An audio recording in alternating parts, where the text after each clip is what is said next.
আবারও বেরিয়ে পড়লাম আমরা 3 বোন আর এক জামাইবাবু মিলে ঘুরতে।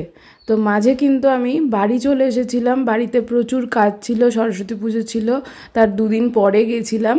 তো পরপর ব্লগগুলো তোমাদের সাথে শেয়ার করছি, তাই মনে হবে প্রতিদিনই আমি ঘুরতে বেরিয়েছি, কিন্তু না, তার মাঝখানে কিন্তু আমার 2 দিদি আর 2 জামাইবাবু মিলে ঘুরতে চলে গেছিলো শান্তিনিকেতনে। তো আমি যেতে পারিনি শুধুমাত্র আমার কাজের জন্য।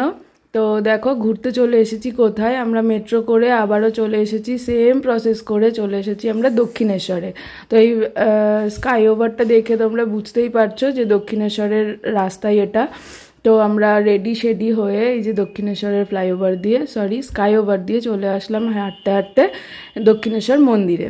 তো পুজো দিইনি আমরা, যেহেতু অনেকটা রাত হয়ে গেছিলো আর আমরা খাওয়া দাওয়া করে এসেছিলাম, তো সেই জন্য আর পুজো দিইনি, জাস্ট ঘুরতে এসেছিলাম। কোথায় ঘুরতে যাব, তার পরের দিনকেই আমি বাড়ি চলে আসার কথা ছিল, তারপর আমার দিদিরাও বাড়ি চলে যাবে, তো সেই জন্য আর কি।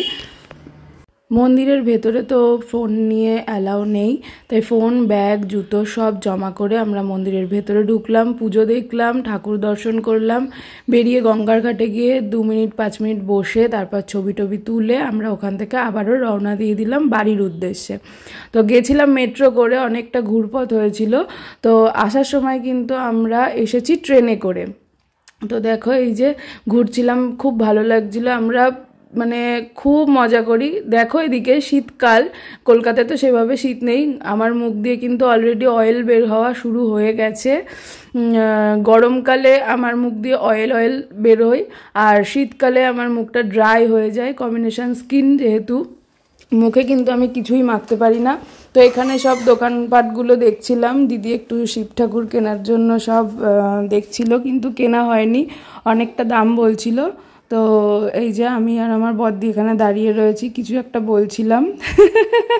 তো যাই হোক, দেখো দক্ষিণেশ্বর স্টেশনে কিন্তু আমরা চলে এসেছি। 6:30তেই ট্রেন ছিল, আমরা 6:20 চলে এসেছি। তো এখানে আমি বক্তৃতা দিচ্ছিলাম যে তুই আমার সাথে থাকছিস না, ছোট কিন্তু চলে যাবে অনেকটা দূরে আলিপুরদুয়ারে, ওর প্রায় অনেক দিন পরে আবার দেখা হবে, আমিই কিন্তু তোর সাথে থাকবো, অথবা আমাকে পাত্তা দে কিন্তু। যাই হোক, ট্রেনে করে চলে আসলাম শিয়ালদায়। এসে নিয়ে আমি খিদে পেয়ে গেছিলো, আমি বললাম আমাকে একটু মুড়ি মাখা খাওয়া।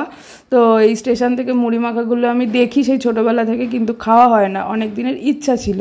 তো সেটা খেয়ে আমরা এদিকে হাঁটতে হাঁটতে চলে আসলাম অটো থেকে চলে আসলাম আমরা পবনপুত্রতে, কেননা পবনপুত্রতে আমাদের ডিনার হবে। 21শে ফেব্রুয়ারি আমার মেজদি আর মেজো জামাইবাবুর 25 বছরের অ্যানিভার্সারি হবে।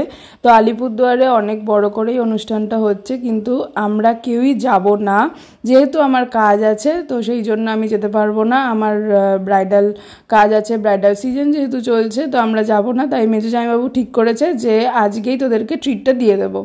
তো ভেজিটেরিয়ান একটা আমরা রেস্টুরেন্ট দেখে ঢুকেছি, যেহেতু আমার বদ্দি থাকে আর আমার মেজদি মেজো জামাইবাবু কেউই বাইরে বেরোলে ননভেজটা খেতে চাই না একদম, বলে মটন চিকেন খাবো না বাইরের থেকে, যা হবে ঘরে বসেই হবে।